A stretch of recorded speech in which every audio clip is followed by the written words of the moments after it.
Його тіло приховувало 8 днів. Навіть матері дозволили його побачити лише за кілька хвилин до поховання. Сьогодні віддали землі Валерія Олійника. Він загинув у Голованівському лісі за досі не з'ясованих обставин. У подіях, що передують смерті, фігурують впливові можновладці, місцеві очільники прокуратури та міліції, а також народний депутат. Можливо, якщо ви надто вразливі або поруч із вами діти, вам не варто дивитися цього сюжету. Односельця Валерія Олійника отець Володимир бачив щодня. Каже, дивакуватий був чолов'яга, але добрий. Рубав сусідам дрова, копав городи, зі зброї мав сокиру і ніж. Це людина така, значить, сокира в нього, ніж і мішок. Він бере той велосипед і йде, чи в ліс, чи де. Знайшов бутилочку, він її в мішок. Знайшов чобіт, тапочок, який він мішок. Приїжджає додому, підписує це все і складає. Бояться його ніхто не боявся, він нікому злого не робив ніколи. Того дня у Валерія вкрали велосипеда, йшов додому пішки і не дійшов.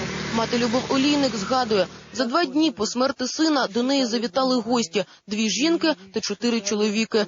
Щось шукали в хаті, розпитували про Валерія, а наостанок залишили гроші за умови, що нікуди не піде. Приїжджали великі люди, так назвались.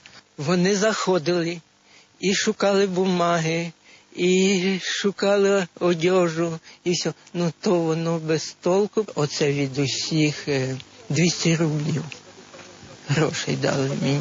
Ховати Валерія Олійника у Грушках збиралися ще вчора, однак з райлікарні зателефонували лише сьогодні. А цей чоловік вже 8 днів його не можемо поховати.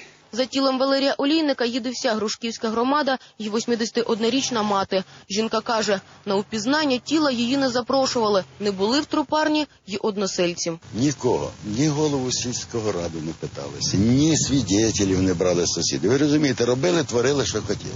Упізнати загиблого просто біля моргу грушківці не можуть. Воно закрите в пленки обмотане. Його замотали, чи то він, чи не він, не знаю. Ви скажіть, його можна відкрити, щоб мама подивилася, чи не можна? Без коментарів.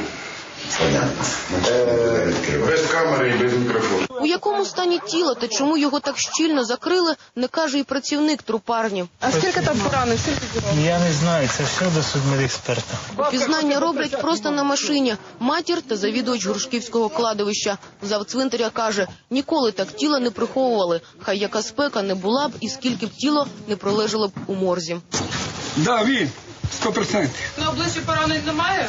Ні, є, що там голова шатається. Я не знаю, що голову відрізали йому, чи що?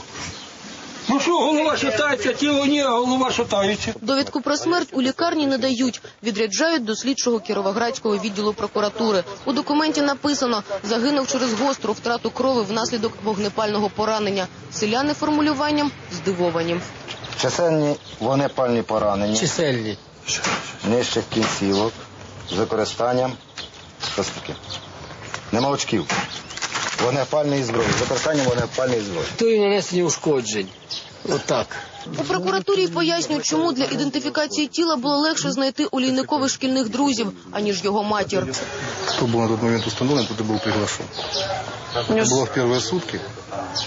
Это была ночь. А кого легче установить, мать или друзей? Вы так не хотите нормально общаться, да? Слідство ще триває. Раз у раз повторює слідчий. Зразки взяли на експертизу. Скільки вона триватиме, хто зна. Однак про те, що в труні не ціле тіло, у висновку про смерть нічого не зазначено. Все з'ясовується лише на кладовищі. А друга де? Нема ноги, нема. Нема другої ноги? Нема. Ах, Боже! Після смерті односельця грушківці тепер бояться. Бояться ходити до лісу. З Кіровоградщини Павлина Василенко, Сергій Гришин. Програма «Вікна» СТБ.